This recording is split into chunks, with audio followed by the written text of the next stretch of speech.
Bismillahirrahmanirrahim. Assalamualaikum warahmatullahi wabarakatuh. Siswa hebat kelas 9 SMP MTS yang berbahagia. Jumpa kembali kita dalam pembahasan persiapan penilaian harian atau ulangan harian materi bab yang pertama, yaitu tentang sistem reproduksi manusia. Jumpa kembali kita dalam pembahasan kuis yang kedua. Pada kuis yang pertama, kita sudah membahas tentang soal-soal yang berhubungan dengan pembelahan sel dan fungsi organ reproduksi pada laki-laki dan perempuan. Pada bagian yang kedua ini kita akan membahas soal yang berhubungan dengan fertilisasi, menstruasi, kehamilan, dan penyakit pada sistem reproduksi. Anak-anak hebat, sebelum kita lanjut, jangan lupa like and subscribe channel ini karena akan ada informasi yang berhubungan dengan ulangan, olimpiade, maupun PTS, PAS yang akan dibahas pada channel ini. Anak-anak hebat, kita akan lanjut ke pembahasan yaitu kuis bagian yang kedua, nomor 1. Silakan diperhatikan pada monitor, anak-anak bisa melihat. Di sana disebutkan peristiwa pelepasan ovum dari ovarium. Jadi kata kuncinya pelepasan ovarium. Jadi ovum dilepaskan dari ovarium. Namanya itu apa?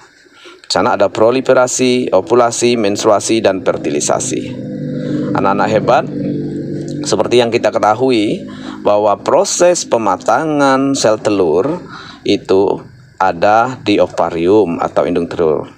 Nah, ketika dia sudah matang, maka dia akan dilepaskan, atau istilah dilepaskan itu disebut dengan ovulasi. Jadi, jangan sampai keliru ya. Berarti jawaban untuk soal nomor 1 itu adalah ovulasi, pilihan yang kedua. Karena yang lainnya itu proliferasi, menstruasi itu pasti dalam menstruasi. Ya, fertilisasi itu adalah peristiwa pembuahan. Jelas jawaban nomor 1 yaitu ovulasi. Next kita lanjut ke nomor 2. Kita lihat terbentuknya korpus luteum di dalam ovarium. Hal tersebut terjadi pada fase. Nah, anak hebat, kita ketahui bahwa pada perempuan itu terjadi menstruasi jika sel telur tidak dibuahi. Ini kita anggap sel telur yang sudah diovulasikan tadi tidak terjadi pembuahan, tidak terjadi fertilisasi, maka terjadilah menstruasi. Nah, menstruasi ini ada beberapa tahap. Tahapan pertama yaitu luruhnya dinding rahim yang dikenal dengan fase menstruasi. Kemudian ada fase proliferasi, itu sebelum terjadinya ovulasi. Selanjutnya ada fase ovulasi, dan terakhir ada fase sekretori atau fase luteal. Anak-anak hebat, kalau kita perhatikan di sini dikatakan terbentuknya korpus luteum. Nah, terbentuknya korpus luteum ini terjadi ketika folikel itu ditinggalkan oleh ovum atau sel telur. Artinya dalam hal ini sudah terjadi ovulasi. Berarti terjadinya setelah fase ovulasi. Berarti fase yang terakhir yang dikenal dengan fase sekretori. Nah, nama lainnya fase pasca ovulasi ini adalah fase luteal. Jadi jelas jawaban untuk soal nomor 2 adalah fase luteal, pilihan yang keempat. Oke, semangat anak-anak hebat. Kita lanjut ke soal nomor 3. Di sini disebutkan hormon yang memicu pengeluaran ovum dari folikelnya serta untuk menebalkan dinding rahim. Nah, jadi diminta berurut ini. Yang memicu mengeluarkan sel telur dari folikel dan berfungsi menebalkan dinding rahim. Berarti ada 2 di situ diminta. Nah, jadi anak-anak hebat karena kata kuncinya ini mengeluarkan. Ya, mengeluarkan. Seperti kita ketahui, hormon-hormon yang terlibat pada proses menstruasi ada yang namanya FSH, follicle stimulating hormone, atau ada juga luteinizing hormone atau LH, ada progesteron dan ada estrogen. Jadi anak-anak hebat di sini memiliki peran masing-masing. Nah, kalau yang berperan dalam memicu, merangsang terlepasnya sel telur itu dari polikelnya, itu adalah peran dari luteinizing hormon. Nah, kemudian yang berperan untuk menebalkan dinding rahim siapa? Nah, di situ ada dua, yaitu estrogen dan progesteron. Nah, jadi kalau kita cocokkan di sini, iya, jawaban yang pertama itu adalah LH, luteinizing hormon. Pasangannya adalah estrogen atau progesteron. Nah, jadi jawaban yang tepat di sini adalah pilihan ketiga, yaitu luteinizing hormon atau LH dan estrogen. LH dan estrogen, itu jawabannya. Loh, kenapa tidak progesteron? Ya memang progesteron itu berperan sangat penting dalam penebalan dinding rahim. Dia memiliki peran yang lebih besar. Kalau dilihat dari grafiknya, dia akan menebalkan lebih banyak. Akan tetapi estrogen itu ikut membantu. Nah, karena pilihan di sini yang ada hanya LH dan estrogen, pasangan LH, maka jawaban yang tepat untuk nomor 3 adalah LH dan estrogen. Oke, anak-anak hebat, kita lanjut ke berikutnya. Nah, di sini disebutkan pernyataan berikut yang benar tentang follicle stimulating hormone atau FSH. Nah, ini kalau untuk yang follicle stimulating hormone ini adalah untuk merangsang pertumbuhan pematangan dari follicle itu. Jadi beda tadi, kalau LH itu merangsang untuk melepaskan sel telur. Nah, kalau FSH merangsang pematangan folikel agar sel telurnya bisa matang di situ.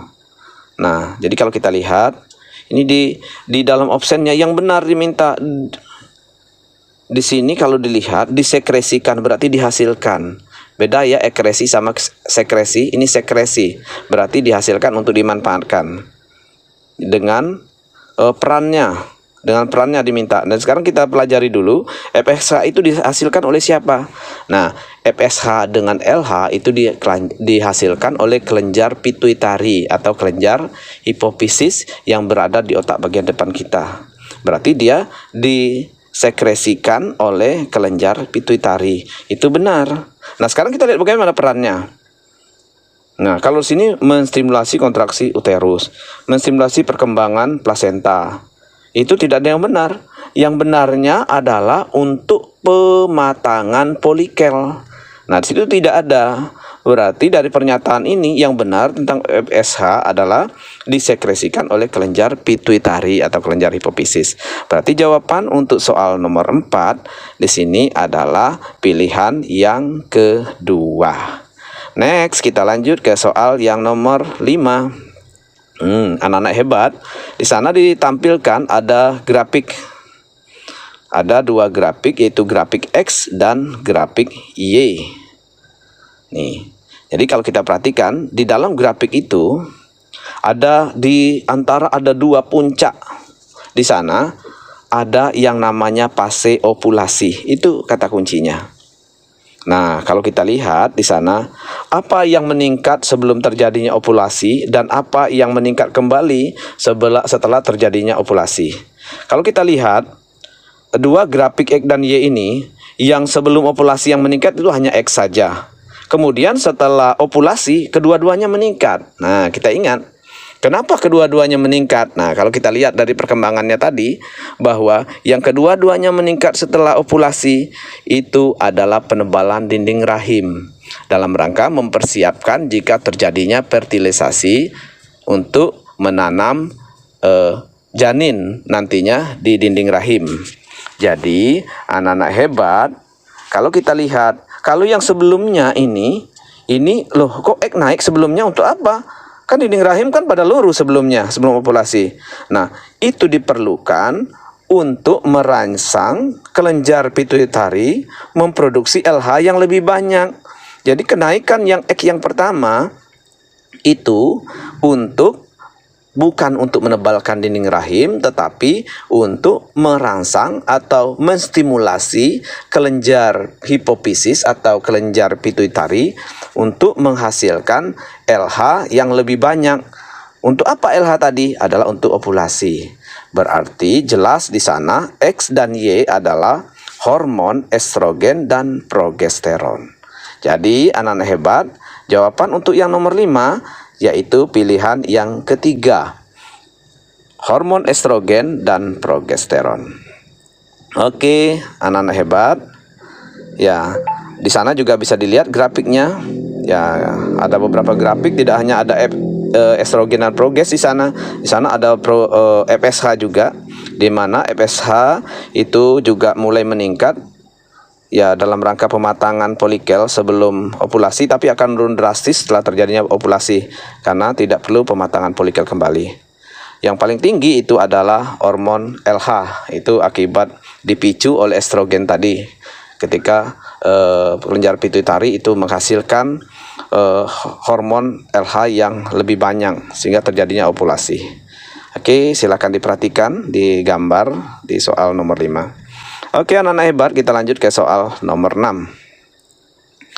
Berikut ini yang langsung terbentuk setelah fertilisasi. Nah, anak-anak hebat, ketika sel telur tadi sudah memasuki tuba Fallopi, maka terjadilah di sana fertilisasi atau pembuahan. Maka yang terbentuk, apakah langsung terbentuk embrio, terbentuk janin? Ya tidak. Ya kan? Ini kan sudah fertilisasi, berarti bukan sel telur sperma lagi. Sel telur dan sperma sudah menyatu. Maka akan terbentuk yang namanya zigot. Jadi anak-anak, jawaban yang nomor 6 itu adalah zigot. Karena untuk menjadi janin, dia melalui beberapa proses pembelahan lagi. Ya, sehingga terjadi nanti ketika sudah sampai di uterus, maka dia sudah berubah menjadi janin. Nah, janin itulah yang akan ditanamkan. Nah, sementara zigot ini yang langsung terbentuk setelah proses fertilisasi. Jawaban nomor 6 adalah pilihan yang ketiga, zigot. Oke, kita lanjut ke soal yang ketujuh. Nah, anak-anak hebat, tadi sudah masuk ke fertilisasi. Nah, sekarang sudah masuk ke proses kehamilan. Nah, di soal ini diminta pada perkembangan janin pada trimester yang kedua. Ditanya yang bukan. Ya, kita tahu bahwa kehamilan itu berlangsung 9 bulan dibagi menjadi 3 trimester. Trimester pertama, trimester kedua, dan trimester ketiga atau yang terakhir. Nah, di sini diminta yang bukan. Anak-anak bisa dilihat di buku di halaman 2627, itu ada penjelasannya ya dari trimester pertama sampai di trimester ketiga di buku paket Kemdikbud. Jadi kalau dilihat di sini, ciri yang pertama permukaan kulit. Nah, pada trimester kedua ya, ke sekitar kehamilan 4 sampai 6 bulan itu di permukaan kulit sudah mulai tumbuh rambut, kemudian telah memiliki alis dan bulu mata, terus jari tangan ujung-ujungnya itu sudah mulai tumbuh kuku. Sementara mengembangkan kemampuan mengatur suhu tubuh sendiri ini belum terjadi pada trimester kedua, itu baru terjadi pada trimester yang ketiga. Jadi anak-anak hebat, untuk yang nomor 7 yang bukan, itu jawaban adalah pilihan yang ketiga, mengembangkan kemampuan kemampuan mengatur suhu tubuh sendiri. Nah, hati-hati loh nak, nanti kemungkinan ditanya soal yang pada trimester yang pertama atau trimester yang ketiga. Hati-hati ya. Oke, kita lanjut ke soal berikutnya, yaitu soal nomor 8. Kita lihat di soal nomor 8. Nah, di sini Ana dan Ani adalah saudara kembar. Keduanya bak pinang yang dibelah dua. Sehingga jika belum lama kenal, maka kita jadi pangling mana yang Ana dan mana yang Ani. Nah, jadi dari ilustrasi tersebut dapat dipastikan kembar ini apa? Apakah monozigot atau dizigot? Nah, perlu anak-anak ketahui untuk peristiwa terbentuknya atau terjadinya anak kembar ini ada 2 jenis, ada yang namanya monozigot dan ada yang namanya dizigot. Kalau monozigot itu dari satu zigot yang membelah. Nah, kalau dizigot itu dari 2 zigot yang berasal dari 2 sel telur dan 2 sel sperma. Nah, jadi biasanya kalau dua sel telur dengan dua sel sperma berarti beda, berarti tidak mungkin seperti kembar laki perempuan atau dua mirip sama-sama perempuan tapi tidak ada kemiripan. Nah, itu yang namanya kembar dizigot. Nah, kalau kembar yang monozigot ini dari satu zigot membelah, maka ini yang dikatakan seperti pindang dibelah dua, yaitu kembar monozigot, karena dia berasal dari satu sel telur dan satu sel sperma yang memiliki plasenta yang sama, sehingga terjadi yang namanya proses kembar. Nah, jika biasanya ketika tidak terjadi pembelahan atau pembelahannya tidak berhasil, tidak selesai, maka itu yang dikenal dengan kembar siam. Anak-anak hebat. Nah, di sini salah satu penyebab kembar siam. Oke. Nah, di sini dijelaskan bahwa untuk yang nomor 9 yang mirip tadi, kembar yang mirip disebut dengan kembar identik atau dikenal juga dengan kembar monozigot. Berarti jawaban yang benar untuk soal nomor 9 itu adalah yang dari satu sel telur dan satu sel sperma, yaitu jawaban pilihan yang ketiga. Monozigot dari satu sel telur, satu sperma, dan memiliki plasenta sama. Oke, kita lanjut sekarang nomor yang ke-9. Penyakit yang disebabkan oleh jamur Candida albicans. Nah, ini kita sudah masuk pada penyakit pada sistem reproduksi. Nah, jamur ini biasanya terjadi pada perempuan ya. Ini salah satunya disebabkan oleh jamur Candida albicans, tapi kadang bakteri parasit juga mendukung. Nah, penyakit ini dikenal dengan penyakit keputihan. Jadi yang disebabkan oleh Candida, jamur Candida itulah adalah penyakit keputihan yang terjadi pada perempuan. Oke, berikutnya soal yang ke-10.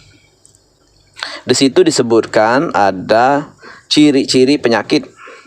Gejala awal berupa borok pada tempat masuknya bakteri, biasanya menyerang daerah sekitar kelamin. Nah, disebabkan oleh Troponema pallidum. Oke. Nah, ciri-ciri penyakit tersebut merupakan ciri dari dari penyakit yang mana? Oke. Yang pertama pilihan di sana sifilis, yang kedua herpes, yang ketiga gonorrhea, dan yang keempat HIV/AIDS. Jadi anak-anak seperti yang kita ketahui, kalau herpes berarti penyebabnya virus, bukan Treponema pallidum. Kalau gonorrhea, ya Neisseria gonorrhea, berarti dia sendiri penyebabnya, sama dengan namanya ya, kebetulan. Ya, tapi dia Neisseria gonorrhea. Kemudian satu lagi disebabkan virus juga, yaitu virus AIDS. Berarti untuk yang nomor 11 jawabannya adalah penyakit sifilis atau penyakit raja singa yang disebabkan oleh Troponema pallidum beserta ciri-ciri yang ada di situ. Berarti nomor 11 jawabannya adalah pilihan yang pertama, yaitu sifilis. Nomor 10 maksudnya ya. Oke anak-anak hebat, kita lanjut ke soal yang ke-11. Penyakit pada sistem reproduksi berikut yang disebabkan oleh virus. Nah, di sini diminta oleh virus. Ya, seperti yang kita tahu tadi, kalau penyakit raja singa tadi disebabkan oleh bakteri Treponema pallidum. Bakteri ya. Kalau Candidais tadi, Candida ya, jamur yang pada keputihan ya. Ini. Nah, kalau herpes ini juga disebabkan oleh virus, tapi kalau gonorrhea ini bakteri tadi ya, disebabkan oleh bakteri. Nah, berarti yang disebabkan oleh virus itu adalah herpes. Oke, anak-anak hebat. Inilah pembahasan kita untuk persiapan ulangan. Jangan lupa ya, karena kebetulan ditanya virus, bisa jadi yang besok yang ditanyakan disebabkan oleh bakteri.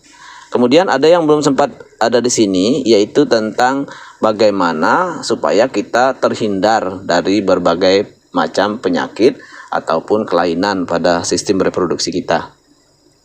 Itu yang juga perlu kita pelajari. Anak-anak hebat, cukup sekian pembahasan kita untuk persiapan ulangan harian.